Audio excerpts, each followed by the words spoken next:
Grandes genios e inventos de la humanidad. ¿Qué pasaría si pudiera perseguir la luz y finalmente consiguiera adelantarla? Esa pregunta se la hizo un joven de 17 años en su último año de secundaria. Años después, desarrollaría ese pensamiento y no solo revolucionaría nuestro concepto del espacio y el tiempo, sino que cambiaría de forma decisiva el de todo nuestro universo. Albert Einstein. E igual a mc al cuadrado. Albert Einstein nació el 14 de marzo de 1879 en Ulm, Alemania. Un año después, su familia se trasladó a Múnich, donde su padre estableció un pequeño taller electrotécnico. En 1894, cuando toda su familia se marchó a Italia, él se quedó solo en Múnich para terminar el bachillerato en el Instituto Luitpold. Pero no tardó en dejar las clases y reunirse con su familia. En 1895, Einstein retomó sus estudios en Suiza. 3 años después terminó la carrera de física en la Escuela Politécnica Federal de Zúrich. Tras una larga temporada sin encontrar trabajo, a principios del año 1902, consigue finalmente un puesto de técnico asistente en la Oficina Federal de Patentes de Berna. Ese trabajo le permite, de forma paralela, analizar numerosas cuestiones teóricas sobre física. No pasó mucho tiempo hasta que se reconociera el talento de Einstein. Su primera incursión la hizo en 1905, cuando publicó en los Anales de la Física su artículo sobre la electrodinámica de los cuerpos en movimiento, en el que explicaba el efecto fotoeléctrico. Por esa teoría cuántica recibió en el año 1921 el Premio Nobel de Física. En ese mismo artículo formuló su teoría de la relatividad especial. Esa teoría nació con los análisis que había realizado Einstein sobre la velocidad de la luz. Su planteamiento era muy sencillo. Si nos fuera posible movernos a la velocidad de la luz, podríamos viajar de forma paralela a una onda luminosa, de forma que la luz estaría permanentemente a nuestro lado y la veríamos en reposo. Por tanto, se pueden hacer afirmaciones sobre el movimiento de un cuerpo, si dicho movimiento se observa desde una posición concreta. Todos conocemos ejemplos de ello. ¿Quién se mueve? ¿Nosotros? ¿O el tren en dirección contraria?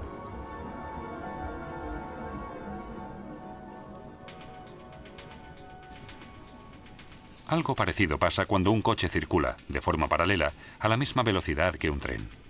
Desde el tren, el coche parece estar parado. Según la posición, se percibe bien el movimiento o no.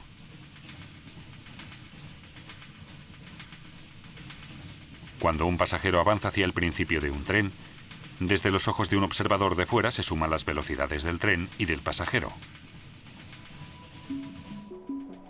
Si 2 personas van a la misma velocidad y una sube a una cinta transportadora, se suman las velocidades de la persona y la cinta transportadora. Esto se denomina teorema de adición, por la superposición de las velocidades. Aunque esta explicación nos pueda parecer coherente, presenta un problema con respecto a la velocidad de la luz. La luz tiene siempre la misma velocidad, 300.000 kilómetros por segundo. No se le puede ni sumar ni restar nada, independientemente del lugar de donde proceda la luz.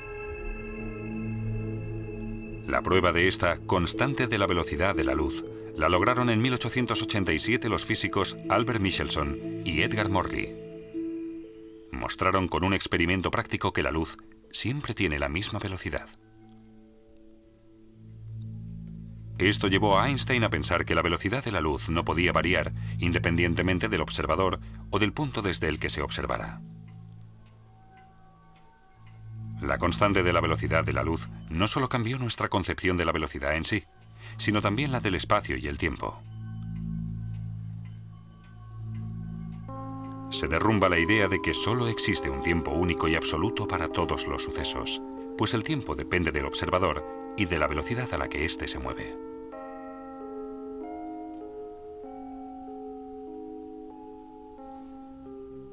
Una explicación de la teoría es la del reloj de luz. Un reloj de luz consta de 2 espejos situados uno enfrente del otro. Una partícula de luz, denominada fotón, se mueve de un espejo al otro a la velocidad de la luz. Cuando el fotón choca con el espejo, recibe un impulso, gracias al que podemos medir el tiempo.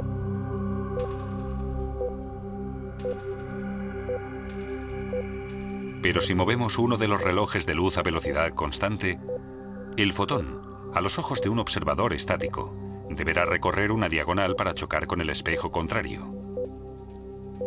Como el recorrido es más largo, el fotón ya no puede alcanzar la velocidad de la luz y choca más tarde con el espejo. Lo que significa que ambos relojes marcan tiempos distintos. El reloj de luz en movimiento va, para un observador estático, más despacio. Un experimento demostró este fenómeno en los años 70. Dos relojes atómicos se pusieron exactamente a la misma hora. Uno de ellos se metió en un vuelo regular, mientras que el otro se quedó en tierra. Al final se compararon los dos, y el reloj que fue en el avión se atrasó. Este fenómeno, por el que los relojes en movimiento van más despacio, se ha denominado dilatación del tiempo. Otro experimento de ello es la paradoja de los gemelos. Un astronauta vuela en su nave 10 años en el espacio. Su hermano gemelo se queda en la Tierra. Los dos tienen 30 años. El astronauta vuela 10 años a 260.000 kilómetros por segundo. Después regresa a la Tierra, para lo que tiene que invertir otros 10 años. Cuando regresa tiene 50 años de edad. Sin embargo, al llegar comprueba que su hermano ha envejecido un total de 40 años y en la fecha de su regreso ha cumplido ya 70 años. Pero los viajes a la velocidad de la luz no son una fuente de juventud.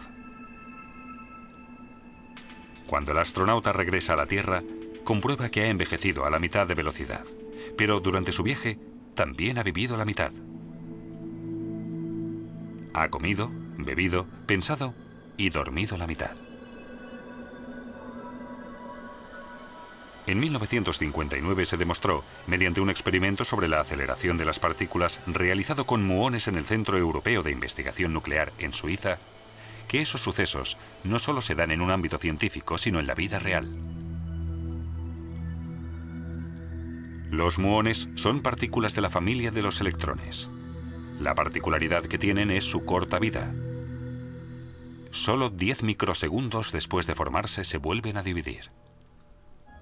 El experimento demostró que si los muones se aceleraban hasta casi la velocidad de la luz, viven 3 veces más. Con la aceleración, su reloj interno se ralentiza realmente con respecto a los muones estáticos.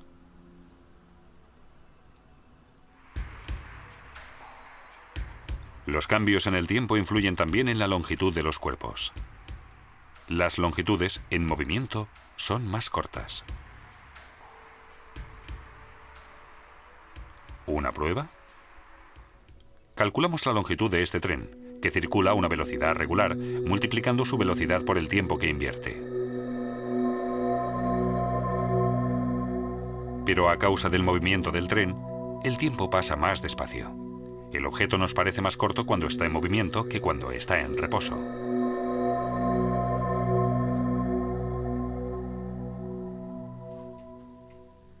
Mediante su teoría de la relatividad especial, Albert Einstein estableció un nuevo concepto del espacio y el tiempo, en el que demuestra que ambas dimensiones, consideradas hasta entonces independientes la una de la otra, son dependientes en realidad. Einstein hizo otras asociaciones de propiedades físicas, como que la masa varía dependiendo de si se mueve o no con respecto al observador. Las masas en movimiento resultan más pesadas y poseen, por tanto, más energía cinética. La equivalencia entre la masa y la energía es la fórmula más famosa del mundo, E igual a mc². Como el cuadrado de la velocidad es un valor muy elevado en la fórmula, incluso una masa pequeña, si se mueve a la suficiente velocidad, puede tener una energía peligrosa. Este hecho fue de una enorme importancia para la física del núcleo atómico. Despejó el camino hacia la obtención de energía atómica, pero también para la creación de la bomba atómica.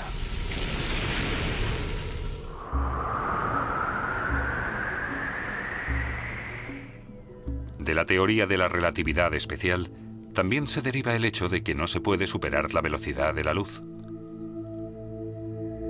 El aumento en la velocidad aumentaría también la energía cinética del cuerpo y con ella la masa. Y lo mucho que cuesta aumentar la velocidad de un cuerpo pesado, lo sabemos todos por experiencia. Para acelerar el cuerpo a la velocidad de la luz, haría falta una energía infinita. Pero en 1905, todos estos datos solo eran de naturaleza teórica. Muchas pruebas que demostraron la teoría de la relatividad especial no llegaron hasta muchos años después. En 1909, Einstein obtuvo un puesto de profesor en Zúrich. Se dedicó entonces al único ámbito de la física que había quedado aparcado en su teoría de la relatividad espacial, la gravedad. En 1913, el físico alemán Max Planck viajó a Zúrich y le ofreció el puesto de director del Instituto de Física Kaiser Wilhelm en Berlín. Einstein no lo dudó un segundo, pues en aquella época Berlín era la meca de la física. En agosto de 1914 estalla la Primera Guerra Mundial que transformará el mundo por completo. Durante la guerra, Einstein siguió trabajando tenazmente con el fin de encontrar una solución definitiva al problema de la gravedad.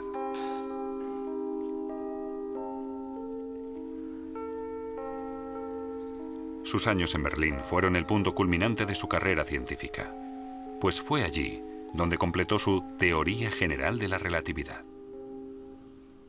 El punto más importante de la teoría fue la afirmación de que la gravedad no solo afectaba a las órbitas de los planetas, sino también a la luz. Según esto, el haz luminoso de un planeta se desviaba tanto al pasar cerca del Sol que su posición se percibía desplazada. Pero el fenómeno solo se podía demostrar en un eclipse total de Sol.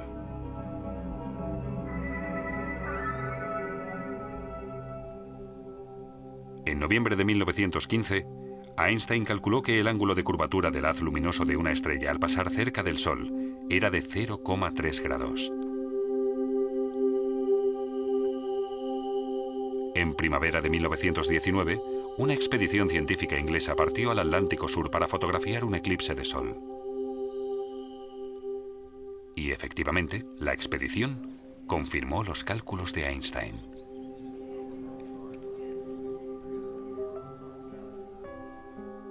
Cuando se publicó su acierto, se hizo mundialmente famoso de la noche al día. Se convirtió en la primera superestrella de la ciencia. Pero Einstein no estaba satisfecho. Después del éxito de su teoría de la relatividad, se propuso la búsqueda de una teoría de campo unificada, una fórmula universal para todos los fenómenos físicos.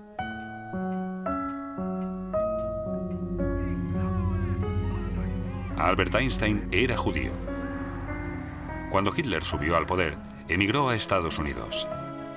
En el campus de la Universidad de Princeton, continuó sus investigaciones en busca de la teoría de campo unificada. Pero esta vez, su propósito fracasó. Albert Einstein murió el 18 de abril de 1955 en el Hospital Judío de Brooklyn, Nueva York. Ese día, el mundo perdió al físico más importante del siglo XX. El hombre, que con su teoría de la relatividad parecía haber vencido al tiempo, tuvo que doblegarse como un humano más ante el fin de sus días.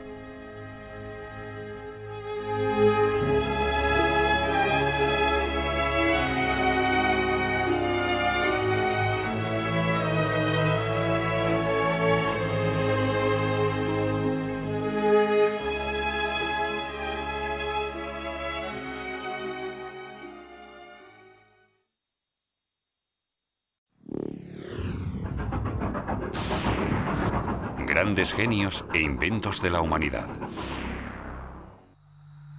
¿Qué pasaría si pudiera perseguir la luz y finalmente consiguiera adelantarla? Esa pregunta se la hizo un joven de 17 años en su último año de secundaria.